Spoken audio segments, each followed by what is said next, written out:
नमस्कार दोस्तों, मैं हूं रेलवे पॉइंट्समैन अंकुश। दोस्तों स्वागत है एक और नए वीडियो में, स्पेशली रेलवे ग्रुप डी की तैयारी करने वालों का। और आज के इस वीडियो का टॉपिक है मॉक टेस्ट में मार्क्स कैसे इंक्रीज करे जाएं। दोस्तों आप सभी लोग मॉक टेस्ट देते हो और 30 से 40, किसी के 50, किसी के 55 मार्क्स आ रहे हैं और आप लोग सोचते हो कि अगर मार्क्स नहीं बढ़े तो सिलेक्शन कैसे होगा। दोस्तों मैं सच बता रहा हूँ, अगर आप 3 से 4 महीने से कंसिस्टेंसी के साथ पढ़ाई कर रहे हो तो मॉक टेस्ट देने में अगर आपके 40 से 50 मार्क्स आ रहे हैं तो ये आपके पढ़ने की गलती नहीं है, गलती है आपकी स्ट्रेटजी में। इसके अलावा कुछ स्टूडेंट ऐसा भी सोचते हैं कि वही मॉक टेस्ट है, वही सिलेबस है, लेकिन वही उस स्टूडेंट के 40 से 50 मार्क्स ही आ पा रहे हैं, वही दूसरे स्टूडेंट के 70 प्लस मार्क्स कैसे आ रहे हैं। तो ये सिर्फ आपके टेस्ट देने की तरीके पे डिपेंड करता है, क्योंकि जो 70 प्लस मॉक टेस्ट में ला रहा है उसका तरीका अलग होगा और जिसके 40 से 50 मार्क्स आ रहे हैं उसका तरीका अलग होगा। तो दोस्तों जितने भी लोग रेलवे ग्रुप डी या रेलवे के किसी भी एग्जाम की तैयारी कर रहे हैं और लगातार 3-4 महीने से पढ़ाई भी कर रहे हैं लेकिन उनके मॉक टेस्ट में मार्क्स इंक्रीज नहीं हो रहे हैं, तो दोस्तों मैं आज आपको कुछ ऐसे पॉइंट बता रहा हूं जो मैंने खुद, जब एग्जाम का टाइम आ गया था, 2 महीने रह गए थे, तब मैंने उन्हीं टिप्स को फॉलो किया था। वही टिप्स मैं आपके साथ शेयर करने वाला हूं। स्टेप बाय स्टेप आपको स्टार्टिंग से एंड तक हर एक चीज को अच्छे से समझना होगा और जितनी भी मैं चीजें बता रहा हूं उनको अच्छे से अगर आप फॉलो करोगे तो 100% आपका स्कोर 40-50 से सीधा 75 प्लस जाने वाला है। और सिर्फ आपको 15 दिन ही ऐसा करना है, 15 दिन में ही आपको ये रिजल्ट दिखने लग जाएगा। तो चलिए दोस्तों स्टेप बाय स्टेप हर एक चीज। तो मॉक टेस्ट में मार्क्स इंक्रीज करने के लिए आपका सबसे पहला स्टेप है कि आपको डेली कम से कम एक मॉक टेस्ट देना है। जब तक आप मॉक टेस्ट नहीं दोगे तब तक आपको ये पता नहीं चलेगा कि आपके मार्क्स एक्चुअल में कितने आ रहे हैं और आपको क्या करना होगा। जब तक आप मॉक टेस्ट नहीं दोगे, जब तक आप रियल एग्जाम में भी अच्छा परफॉर्मेंस नहीं कर पाओगे। तो आप सभी से रिक्वेस्ट है, जितने भी लोग रेलवे ग्रुप डी की तैयारी कर रहे हैं, कम से कम डेली एक मॉक टेस्ट आपको देना है। और दूसरी चीज, आपको ज़्यादा से ज़्यादा कोशिश करनी है कि जो 2022 के प्रीवियस ईयर के क्वेश्चन हुए थे या फिर जो अभी हाल ही में जो एग्जाम चल रहे हैं वो मॉक टेस्ट आप देंगे अगर, तो आपको बहुत ज़्यादा हेल्प मिलेगी। और ये मैं कह देता हूँ कि जो 2022 का ग्रुप डी का एग्जाम हुआ था टोटल 99 शिफ्ट में, मैंने अपने टेलीग्राम ग्रुप पे इसकी पीडीएफ डाल दी है, तो वहाँ से आप डाउनलोड भी कर सकते हैं। और अगर आपने वो 99 शिफ्ट अटेम्प्ट कर ली और जो चीज़ें मैं बता रहा हूँ वो सारी चीज़ें फॉलो करके, तो अगर आपका उसमें 65 स्कोर आ रहा है तो वो स्कोर अभी के एग्जाम के हिसाब से 80 प्लस माना जाएगा, क्योंकि इस टाइम का जो एग्जाम है वो बहुत ही ज़्यादा डिफिकल्ट आया था। उसमें आपको करंट अफेयर को बिल्कुल भी ध्यान नहीं रखना है, करंट अफेयर आपको अवॉइड कर देनी है, क्योंकि उस टाइम की करंट अफेयर उस मॉक टेस्ट में पूछी जाएगी। इसके अलावा जब भी आप मॉक टेस्ट दोगे तो रियल एनवायरनमेंट का भी ध्यान आपको रखना है। जब भी आप मॉक टेस्ट दोगे तो आपको अपने मोबाइल में डीएनएस मोड होता है, डू नॉट डिस्टर्ब मोड, उसको ऑन करके ही मॉक टेस्ट देना है। आपको रियल एग्जाम जैसा फील होना चाहिए।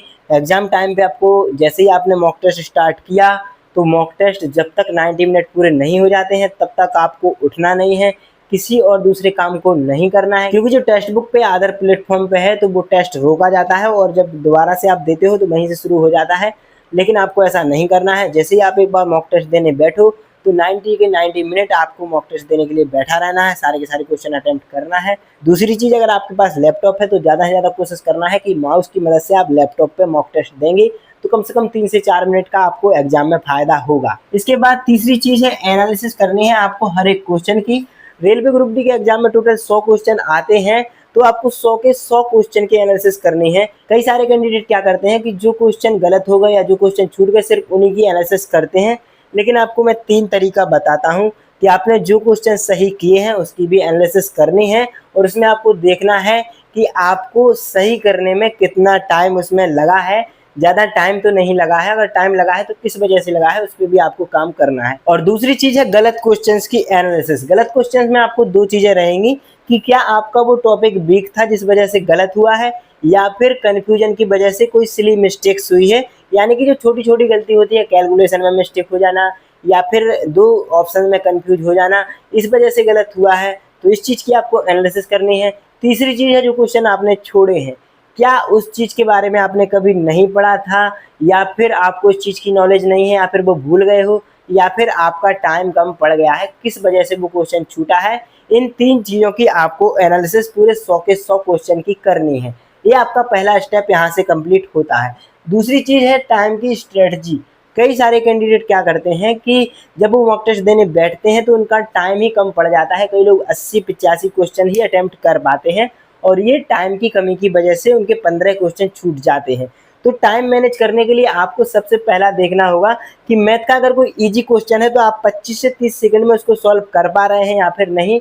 मॉडरेट क्वेश्चन को मैक्सिमम आप 45 सेकंड दे सकते हैं और जो डिफिकल्ट क्वेश्चन है उसको 1 से 1.5 मिनट आप दे सकते हैं। इसी तरह से रीजनिंग में भी चलता है। जब आप घर पे मॉक टेस्ट की प्रैक्टिस करेंगे तो आपको ये देखना है कि कौन से क्वेश्चन में आपको ज़्यादा टाइम लग रहा है और एक्चुअल में इसमें कितना टाइम लगना चाहिए। अगर उससे ज़्यादा आपका टाइम लग रहा है तो आपको वो टिप्स एंड ट्रिक्स देखनी चाहिए कि किस वजह से आपका टाइम ज़्यादा लग रहा है। शॉर्ट ट्रिक्स आपको सीखनी चाहिए जिससे कि आपका टाइम बच सके और आप जो 15 क्वेश्चन आपके छूट रहे हैं वो भी अटेम्प्ट हो जाएं, क्योंकि 15 क्वेश्चन एक 100 नंबर के मॉक टेस्ट में बहुत ज़्यादा होते हैं। और टाइम मैनेज करने के लिए एक चीज़ और बताता हूँ। अभी हाल ही में जो एनटीपीसी अंडर ग्रेजुएट का रेलवे ने एग्जाम लिया है उसमें सेक्शन वाइज क्वेश्चन पूछे हैं, मैथ का अलग, रीजनिंग का अलग और साइंस जीके का अलग।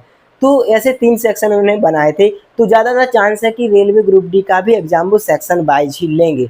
लेकिन अभी के टाइम पे आपको प्रैक्टिस मिक्स्ड क्वेश्चन ही करनी है, क्योंकि अगर सेक्शन वाइज वो पूछते हैं तो आपका टाइम और कम ही लगेगा मिक्स्ड क्वेश्चन के मुकाबले। तो आपको प्रैक्टिस मिक्स क्वेश्चन की ही करनी है और अभी के टाइम पे रेलवे ग्रुप डी के लिए मॉक टेस्ट मिक्स ही आपको मिलेंगे और टेक्स्ट बुक से अच्छा कोई प्लेटफॉर्म इसके लिए हो नहीं सकता है। इसके बाद हमारी 5वें नंबर की एक चीज़ आती है वीक टॉपिक्स पे काम करने की।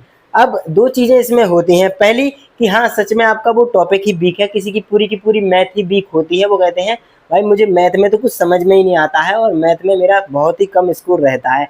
किसी की जीके कमज़ोर रहती है तो किसी की साइंस कमज़ोर रहती है, लेकिन ज़्यादातर कैंडिडेट की रीजनिंग कमज़ोर नहीं होती है। दूसरी चीज़ होती है गलतियाँ या फिर कन्फ्यूजन। कई सारे कैंडिडेट को मैथ भी अच्छी आती है, रीजनिंग भी अच्छी आती है, साइंस भी अच्छी आती है और वो जीके को भी याद अच्छे से कर लेते हैं, लेकिन कन्फ्यूजन की वजह से उनकी गलतियाँ होती हैं और उन्हीं गलतियों से बचने के लिए मैं आपको चीज़ें बताता हूँ। देखिए, जब भी आप मॉक टेस्ट देंगे तो जो भी आपका वीक टॉपिक है टेक्स्ट बुक वहीं पे बता देता है। वीक टॉपिक्स को आपको एक कॉपी में नोट डाउन करना है। उसके अलावा जितने भी कन्फ्यूजन वाले टॉपिक हैं उनको भी एक आपको अलग से लिस्ट बनानी है। चाहे आप एक रजिस्टर को आधा आधा बांट लें और आपको एक तरफ वीक टॉपिक्स को लिखना है, या फिर कौन सा कॉन्सेप्ट है जो आपका बहुत ही ज़्यादा कमज़ोर है उस कॉन्सेप्ट को एक तरफ लिखना है। वहीं जो चीज़ें आपको आती हैं लेकिन कभी कभी कन्फ्यूजन की वजह से गलत हो जाती हैं तो उस चीज़ को आपको दूसरी साइड के रजिस्टर पर लिखना है। तो इस तरीके से आप अपने वीक टॉपिक को भी लिख लोगे और कन्फ्यूजन वाले टॉपिक को भी लिख लोगे और हर 3 से 4 दिन में आपको उन्हीं दोनों चीज़ों का रिवीजन करना है।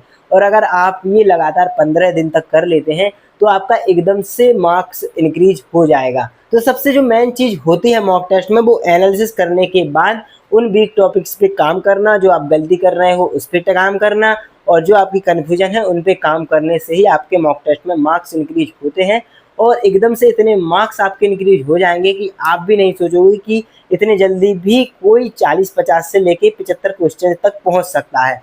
अब जो 6वें नंबर की चीज़ आती है वो है स्पीड और एक्यूरेसी की। स्पीड के लिए जैसा कि मैंने पहले आपको बताया है कि आपको मैथ के क्वेश्चन के लिए कितना टाइम लेना है, रीजनिंग के क्वेश्चन के लिए आपको कितना टाइम लेना है और जीके जीएस बहुत ही जल्दी हो जाती है, इसके लिए आपको बिल्कुल भी टेंशन नहीं लेनी है। इसमें अगर मैं एक्यूरेसी की बात करूं तो आप जैसे भी कोई क्वेश्चन अटेम्प्ट कर रहे हो तो आपको बिल्कुल 100% श्योर रहना है कि हाँ, ये जो क्वेश्चन है वो मैंने अच्छे से सॉल्व किया है। अगर जीके साइंस का है तो हाँ, ये मुझे अच्छे से पता है, यही आंसर होगा, तभी आपको उस क्वेश्चन को अटेम्प्ट करना है। क्योंकि एक्यूरेसी बिगड़ने से 1/3 की माइनस मार्किंग होती है, उसमें आपका बहुत ज़्यादा लॉस हो जाता है।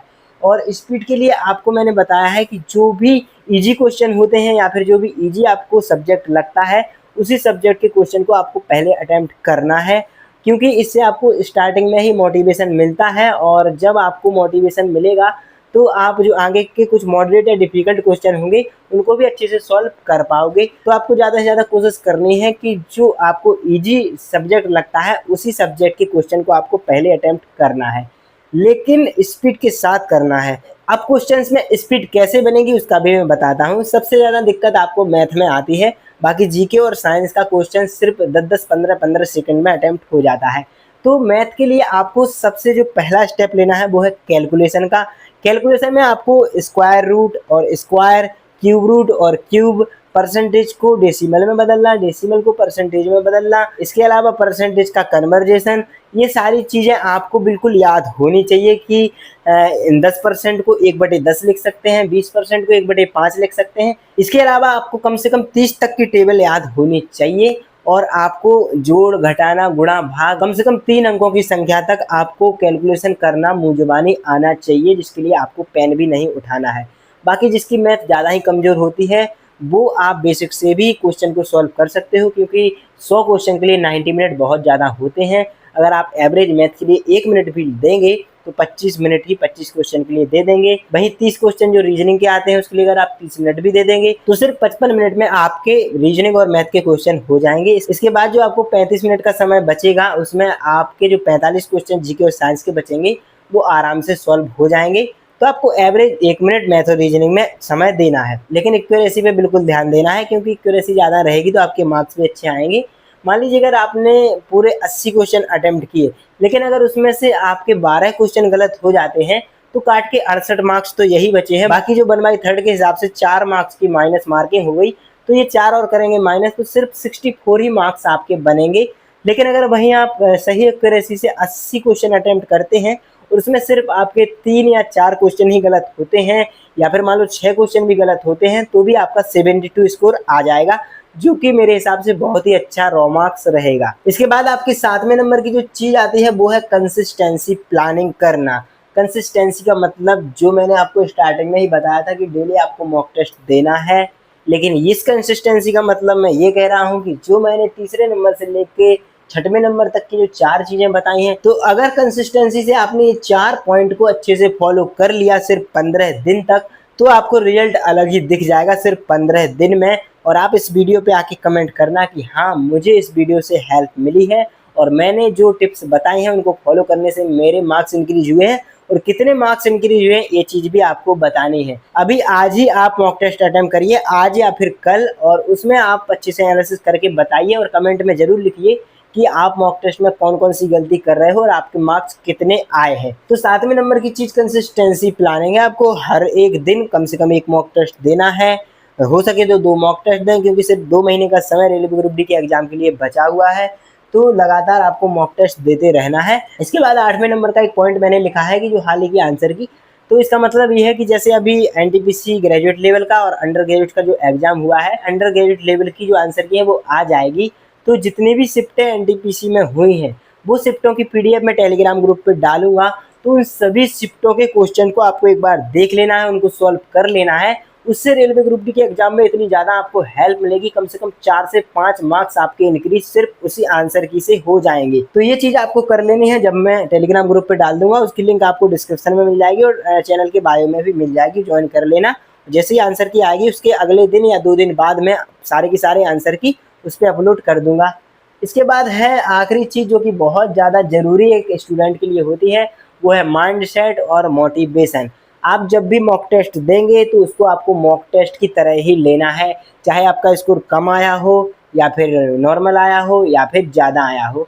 तो आपको ये नहीं सोचना है, ये सोच के डिमोटिवेट नहीं हो जाना है कि मेरे मार्क्स अभी कम आए हैं, सिर्फ 40 मार्क्स आए हैं, 45 मार्क्स आए हैं, तो ये चीज़ नहीं सोचनी है। मैंने जितने भी आपको ये पॉइंट बताए हैं इनको आपको फॉलो करना है, और मैं गारंटी के साथ कह सकता हूं कि अगर आप पूरी ईमानदारी के साथ 3 से 4 महीने से पढ़ाई कर रहे हैं और अगर ये टिप्स को भी फॉलो कर लेते हो तो 100% आपके मार्क्स इंक्रीज होंगे, और इतने इंक्रीज होंगे जो कि आपको सिलेक्शन तक ले जाएंगे। इसके अलावा मैं आप सभी को बता दूं कि जो मोटिवेशन है वो आप खुद से ही ले सकते हो। सबसे पहली चीज़ कि अगर आपके मार्क्स कम आ रहे हैं तो आपको ये बात किसी को नहीं बतानी है, आपको खुद की गलतियों पे काम करना है, क्योंकि आप किसी को बताओगे तो वो आपका एक तरह से मजाक ही उड़ाएंगे और आपको कोई भी ऐसी टिप्स नहीं देंगे जिससे कि आपके मार्क्स इंक्रीज हो, और वो भी नहीं चाहेंगे कि आपका भी रेलवे में सिलेक्शन हो, आप भी रेलवे में जॉब करो। तो सबसे पहली चीज़ कि आपको किसी को ये प्रचार नहीं करना है कि मेरे मार्क्स कम आ रहे हैं। चुपचाप से आपको 15 दिन तक लगातार ये चीज़ें फॉलो करनी है और किसी पे आपको ट्रस्ट करने की ज़रूरत नहीं है, और सिर्फ 15 दिन तक कंसिस्टेंसी के साथ इन सारे पॉइंट को फॉलो करिए, आपका स्कोर इंक्रीज होगा और आपका रेलवे ग्रुप डी में सिलेक्शन भी होगा। बाकी चीज़ें मैंने आपको बता दी हैं। एक चीज़ और रह गई है जो कि मैंने यहाँ पे ब्लू मार्कर से लिखी थी, 30 सेकेंड रूल ड्रिल। इसका मतलब यह है कि जब भी आप मॉक टेस्ट दोगे तो आपके सामने जब 100 क्वेश्चन आते हैं तो इसमें हर एक क्वेश्चन को आपको देखना है और उसको देखकर 30 सेकंड के अंदर आपको ये डिसाइड करना है। अगर आप उस क्वेश्चन में फंस रहे हो तो 30 सेकंड के अंदर आपको ये डिसाइड करना है कि आप ये क्वेश्चन सॉल्व कर पाओगे या फिर नहीं। अगर नहीं कर पाओगे तो 30 सेकंड में उसको मार्क एंड रिव्यू करके आगे बढ़ जाना है। जब आपके पास लास्ट टाइम पे टाइम बचेगा सारे क्वेश्चन अटेम्प्ट करने के बाद, तब फिर आप इस क्वेश्चन पे आएंगे और अगर आप इसको सॉल्व कर पाओगे तो कर लेना, नहीं कर पाओगे तो फिर वो छूट तो गया ही है।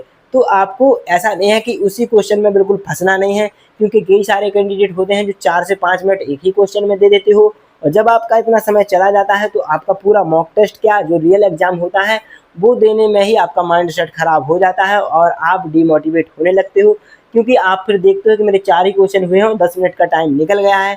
तो ऐसी चीज़ नहीं करनी है। अगर आपको 30 सेकंड में ये डिसाइड करना होगा कि हाँ मैं ये क्वेश्चन सॉल्व कर लूँगा और जल्दी सॉल्व कर लूँगा, तभी आपको उस क्वेश्चन में उलझना है। वरना अगर आप उस क्वेश्चन में उलझ गए और 3 से 4 मिनट भी अगर आपने ख़राब कर दिए तो लास्ट टाइम तक आपको बहुत ज़्यादा प्रॉब्लम का सामना करना पड़ सकता है। तो दोस्तों यही सारी टिप्स थी जो कि मैंने आपको बताई हैं। अगर आप इसको लगातार फॉलो करते हो सिर्फ 15 दिन में आपको रिजल्ट दिखना लग जाएगा। बाकी 2 महीने के अंदर अंदर आपका ग्रुप डी का एग्जाम होना शुरू हो जाएगा। अक्टूबर नहीं निकल पाएगा, उससे पहले आपका एग्जाम स्टार्ट हो जाएगा। तो सिर्फ 2 महीने आपके पास है, ये मान के चलिएगा।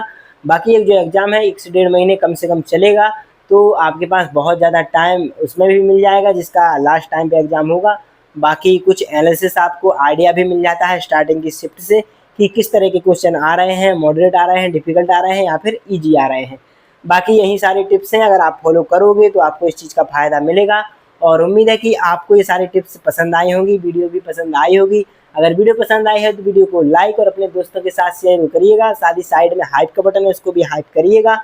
और जितने भी लोग रेलवे ग्रुप डी की तैयारी कर रहे हैं और मॉक टेस्ट में उनके मार्क्स कम आ रहे हैं, उनके साथ ये वीडियो जरूर शेयर करिएगा। बाकी प्रीवियस ईयर के क्वेश्चन पेपर आप टेलीग्राम ग्रुप से डाउनलोड कर सकते हो और भी मैंने नोट्स उसमें डाले हैं और अपडेट देता रहता हूँ, तो उस ग्रुप को भी ज्वाइन कर लीजिएगा। डिस्क्रिप्शन में लिंक दी गई है। बाकी अगर कोई और बात करनी है तो इंस्टाग्राम की भी लिंक डिस्क्रिप्शन में दी गई है, बायो में भी आपको मिल जाएगी। बाकी अगर अभी तक चैनल को सब्सक्राइब नहीं किया है तो सब्सक्राइब जरूर कर लीजिएगा ऐसी इन्फॉर्मेटिव अपडेट और स्ट्रेटजी वाली वीडियो के लिए। तो चलिए दोस्तों, मिलते हैं अगली वीडियो में, तब तक के लिए नमस्कार, धन्यवाद।